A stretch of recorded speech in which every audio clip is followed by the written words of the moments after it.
Welcome to our podcast, Learn Biblical Greek, brought to you by Dr. William Stewart, the co-founder of Telios. This captivating podcast teaches you biblical Greek through a verse-by-verse study of the book of Ephesians, interjecting Greek grammar, Greek word meanings, and vital theology concepts. Thanks for joining us on this exciting biblical journey. Your study will be more effective if you use the Greek text with the Bible word codes, either on the eSword download or Bible Hub website. These links are on our podcast website at www.teliosresearch.com. Hi, I'm William Stewart, co-founder of Telios. Welcome back to our podcast on learning biblical Greek. We're having fun doing this and at the same time increasing our knowledge of some good theological points in Ephesians 1, a great half chapter, on the benefits of our salvation, as well as learning biblical Greek at the same time. We're starting verse 6 today. Hope you again have eSword open to the Greek Biblical Text or Bible Hub. Let's get going. Verse 6, east. Again, the preposition. Prepositions tell you direction or the position of a noun. East means into. It's about all it means. It always takes the accusative. Remember, going towards something takes the accusative. Going away takes the genitive. Setting in one place. These are general rules. We'll take the dative. Excuse me.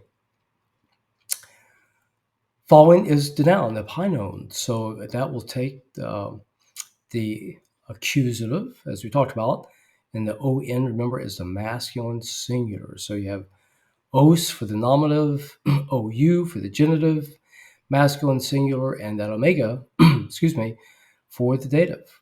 Eponym is praise. This is a general word for praise in the Greek, basically meaning commending God for his actions and character, how great they are.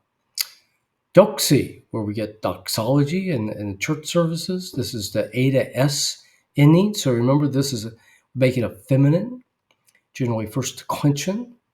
That eta s is, along with an alpha s, is the genitive, just like a s at the end in French, Spanish, or English, and some German words will indicate the genitive. So A is a nominative. We have the eta s as the genitive.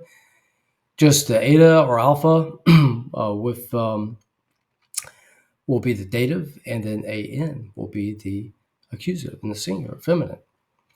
So, to the praise of his glory, or to the praise of glory, of tis. So again, this is an article. So you see that the es will be the feminine genitive, just like doxy. T in the front would indicate the definitive article. Karatos, grace, important word in Greek, or unmerited favor generally, but not always related to salvation. The os ending, so remember this is third declension. Here's a rule of thumb.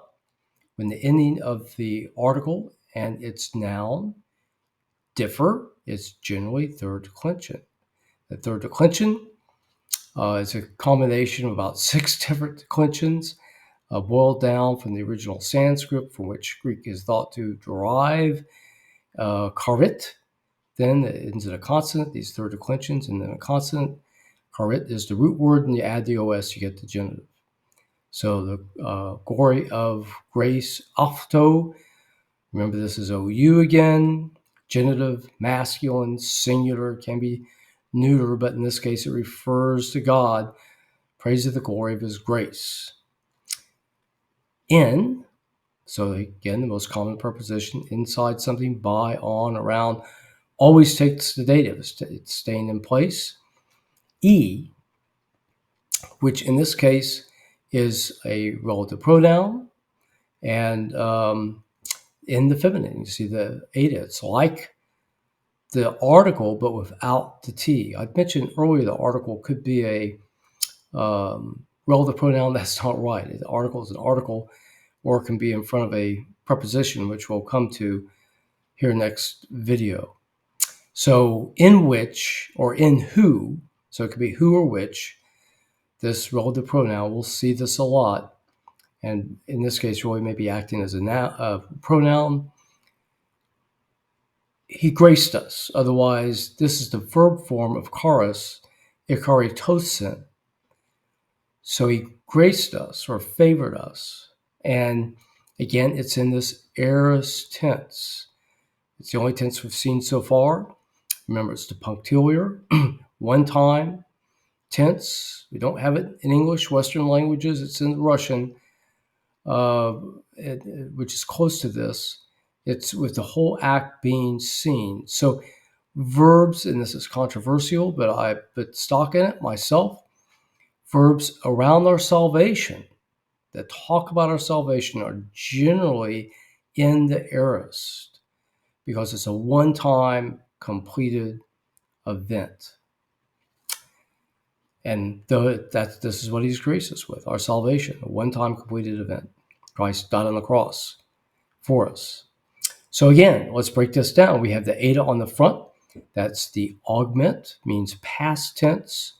So it could be the imperfect, the perfect, or the aorist. Those are the three major past tenses. There's a pluperfect, which it also could be. That's only there about 61 times in the New Testament. So then we have the,